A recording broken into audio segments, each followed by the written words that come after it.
Hello investors, welcome to Simply Stocks. The June quarter results of most companies are out. So in today's video, we will analyze the results of India's most trusted and successful business group, the Tata Group. Many Tata Group companies are listed in the market. We will try to cover all of them, and at the end of the video, I will give you my personal opinion, that is which businesses are my favorite right now.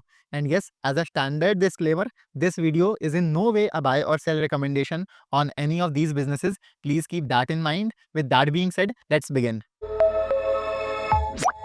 The first company we will look at is Tata Consultancy Services, or TCS. TCS is in the business of providing IT, technology, and cyber security services to companies in the US, Canada, England, etc. If you look at their results, you will see a modest 1.3% sales growth, but in reality, their business has declined compared to the last year. In this screenshot, you can see that their business has degrown by 3.1%. Sector-wise, healthcare and communication, and geography-wise, USA, Europe, and India have seen degrowth in sales. USA, Canada, and Europe all are going through a slowdown. These are short to medium term issues there, and in the long term, AI is a big threat to IT companies like TCS. With the rise of AI, many low level tasks are getting automated, which will significantly impact the billing of IT companies. That's why you would remember the recent news that TCS laid off their 12,000 employees, and Oracle also recently did a mass layoff. Along with TCS, let's also look at two other IT businesses of the group, Tata Elxsi and Tata Tech. Both of these mainly cater to the transportation and automobile sectors. Tata Elxsi's sales have fallen 3.7%, and its net profit has fallen 22% compared to the last year, with degrowth seen in all its segments: transportation, media, communication, healthcare, and life sciences. Similarly, Tata Tech sales have fallen 1.9% compared to last year. So overall, all three IT businesses, TCS, Elxsi, and Tata Tech, are currently struggling a lot. Titan's results have been good. You can see that its sales have grown by 20 to 21%, and net profit has grown by 52.5%. Its main jewelry business has seen 19% year-on-year growth.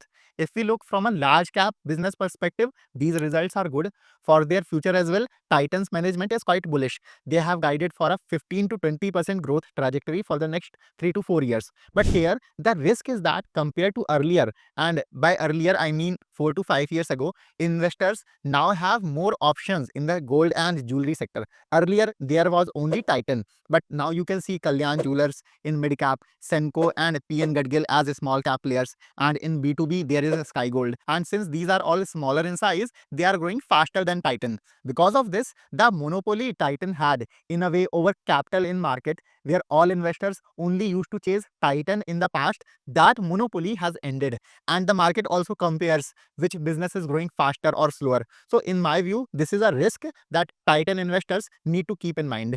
Next, let's look at Tata Motors numbers. Its sales have fallen 2.5% compared to the last year, and you will see its net profit is down 30%. Talking about the volumes, they sold 9.1% fewer vehicles this quarter compared to the last year. Last year, they had sold 3,30,000 around vehicles. In this June quarter, their sales were at 3 lakh units. Most of Tata Motor sales come from its premium Jaguar and Land Rover cars, with USA, Europe, and China being their biggest markets. Demand in Europe and China is very weak right now.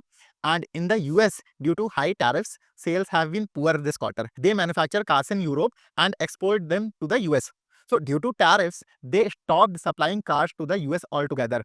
But even if we remove tariffs from the picture, Tata Motors is still struggling a lot right now. And even for the future, the management has not shared any growth target. The fourth Tata business we will study is Tata Steel. Tata Steel sales have fallen 2.9% compared to the last year. In previous quarters, the tax rate was higher, which is why you will see more profit growth here. In India, the steel sector is gradually recovering, but in Europe, due to the slowdown, demand remains weak, and steel exports from China are a major risk for the sector, which we saw playing out in Q1 as well. The results are not very good, although the company is undertaking a 1500 crore rupees capex for its plants in Kalinganagar, Ludhiana, etc. So that capacity will gradually go live. Apart from this, their current focus is more towards reducing debt and managing costs. Tata Steel is a cyclical stock, so you need to keep tracking it. Right now, in the international steel market, China is dumping a lot of steel and other companies cannot compete with that. But when economic recovery starts in China, exports from there will reduce because China's domestic consumption will go up. At that time, steel sector can perform better. Then there is Tata Group's FMCG business, Tata Consumer Products, which owns famous brands like Tata Salt, Tetley, Tata Tea, Tata Sampann. Recently, they acquired two more brands, Ching's Secret and Organic India. Their sales and profits both have grown 10%, with their India Foods business doing quite well. But the biggest problem with Tata Consumer is its base. The company has become so big now that it is very difficult for it to rapidly increase its sales and profits. Going forward also, their guidance is for 6 to 7% volume growth. And if you add 3 to 4% inflation to that, then Tata Consumer basically becomes a 10 to 12% type business. And then you will see valuation is also high. Its PE is around 80. So due to both of these reasons, the upside gets limited. The valuation is high and the growth is not also that strong. Now, so far, if you are liking this video, do give me a thumbs up.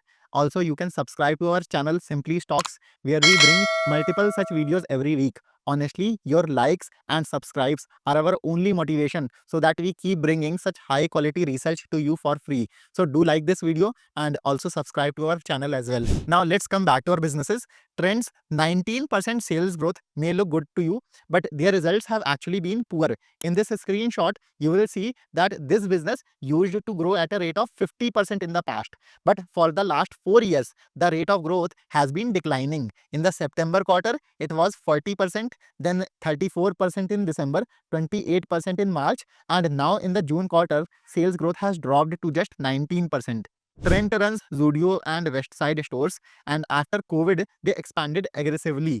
But as the business has grown larger in size, they are no longer able to grow at the same fast pace. For Trent, we have warned on our channel many times, and even after the recent correction, in my opinion, this business is still very overvalued. It is trading at a PE of 125, and there is a risk of further slowdown in it. The next business we will look at is Tata Power.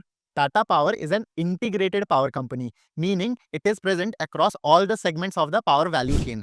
They have coal-based thermal power plants, wind and solar plants, hydro plants or dams as well. And after generating power, to deliver it to customers, they also have their own transmission and distribution networks. Apart from this, they also have their own solar manufacturing capacity. So all these businesses together make Tata Power a very special company. But one disadvantage of this is that in short term, the company's return on equity will remain low because they are in so many businesses that are in their early stages. The second disadvantage is that as they are in so many segments, both capital and focus of management gets diversified. So the business cannot grow as fast.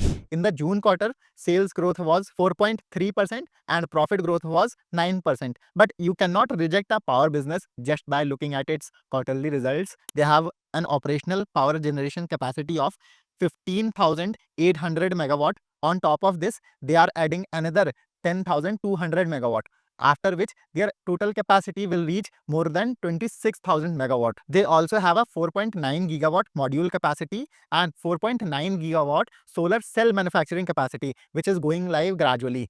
For their Mundra plant, revision of electricity rates is pending. That is one risk here. But Tata Power is a strong business model which you can study yourself. This screenshot has all their segments. You can pause the video and take a quick look at it. Indian Hotels or IHCL's results have been good. Their hotel business has grown 14%. The numbers could have been better, but this quarter, the Pahalgam attack happened. Then Operation Sindoor and India-Pakistan tensions affected the hospitality, travel, and hotel sectors a lot. But the long-term outlook for IHCL is very strong. Currently, they have 2,072 rooms across their 249 hotels. Apart from this, they are in the process of adding another 143 new properties, which will add another 20,200 rooms. A demand-supply gap is playing out in the hotel sector. In this screenshot, you will see that in your metro cities, over the next 5 years, hotel supply is going to grow at only about 5% CAGR. And demand is much higher than this. So in the long term, hotel companies will benefit from this. They will be able to easily increase their room rates. We have covered IHCL in more depth in a separate video. I will also put that link below, video of that link. You can watch it if you like. Moving ahead, Next is the telecom company Tata Communications. They provide internet, networking, and communication services. There has been only a modest 6.6% growth, and their growth rate over the last 3 to 5 years has also been low, around 7.8%. In connectivity services, the industry structure is changing, and all companies had to reduce their rates. So, this entire sector overall is struggling a lot right now. Along with Tata Communications, let's also look at Nelco. This is a subsidiary of Tata Power, but it is in the satellite communication business. Nothing significant is happening here either. There is no growth in the business, and its past performance has also been in the same 5 to 7% CAGR range. The 13th business is Tata Chemicals. They manufacture a low margin commodity chemical called soda ash, which is used in making glass, detergents, soaps, and other chemicals. Tata Chemicals' performance has been poor. Sales have fallen 1.8% compared to the last year. The soda ash sector is doing badly right now. There is overproduction and oversupply in sector, because of which there is pressure on prices, and demand will remain weak in the short term as well. Sorry, I missed Voltas. Let's take a quick look at that as well. Their results have been very poor too. Sales have fallen 20% compared to the last year, and profits are down 58%. But it is not that only Voltas has performed badly. Actually, across the entire AC segment, from Blue Star to Voltas to PG Electroplast, everyone's results have been bad. This time, the summer season was weak because monsoons arrived early. Apart from this, you can see that monsoons have been very strong to this year. So, AC demand has been low. Also, you will remember that last year there was a heat wave. So, AC sales were very strong and the base was high for all these companies. So, this year is gone anyways. These are seasonal businesses. Now, until next February, March, nothing much will happen for them. Similarly, Tejas Networks results have been very bad. Their sales have fallen 87% from 1560 crore last year to 202 crore. And compared to last year's profit of 77 CR, this June quarter, they have declared a loss of 194 crore. Tejas manufactures hardware for 4G, 5G, and networking. This quarter, they did not receive purchase orders on time, so they could not deliver products to customers on time. Apart from this, their inventory arrived late, so they could not work on many new orders either. But more than these results, the real problem with Tejas is that they were working with TCS on BSNL's 4G project, and that is almost complete now. So we are not sure where the next set of growth will come from in the future. For example, after last year's Q1 quarter, they had an order book of approx 7,000 crore, and as of today, they have only 1,240 crore worth of orders. So this is a big risk in Tejas right now. After Tejas, let's look at these three small cap hotel businesses of Tata Group: Benares Hotels, Oriental Hotels, and Taj GVK Hotels. They operate some properties of Tata Group. Among these, Banaras Hotels is a subsidiary of ISCL, and other two are associate companies. Banaras Hotels has shown only 8.7% growth. They are constructing 100 new rooms at Taj Gangas Varanasi, but that won't bring any significant growth to the business. Oriental had a few properties under renovation last year, so last year's base was low because those properties were not operational. That's why the 31% sales growth here looks higher. Apart from this, we don't have much data on their future plans, so I won't comment much. So that is also a risk. Similarly, Taj GVK also does not communicate with investors, so we don't have much clarity here too on whether they will add more properties or rooms for future growth or not. But their portfolio is more towards commercial markets, so due to the same demand supply gap, we might see value growth happening here. Then there are these two micro cap auto ancillary businesses of Tata Group: Automotive Stampings and Automobile Corporation of Goa, which manufacture auto parts for Tata Motors. For the last 2 to 3 quarters, ASAL's results have been poor, sales have been falling. Automobile Corp's results have been good, but we don't have much data on it, so I cannot say much. Finally, let's look at Rallis India. After a long time, they have announced such good results. Sales have increased 22% year on year, and profits have almost doubled compared to the last year. They sell pesticides, fertilizers, and seeds, and their seeds business has shown 38% year on year growth this quarter. But valuation risk is there, and we will have to wait and watch whether this growth continues going forward or not. Now, if I summarize in the end, my favorite Tata businesses are IHCL, Titan, and Tata Power right now. These three businesses are expanding and showing good growth. Rallies, in my view, is expensive in terms of valuation. The rest, from TCS to Tata Motors, Tejas, Tata Communications, etc., all are facing a lot of problems right now. Now, you tell me in the comments which Tata businesses are in your portfolio. And if you like this video, then please give me a thumbs up.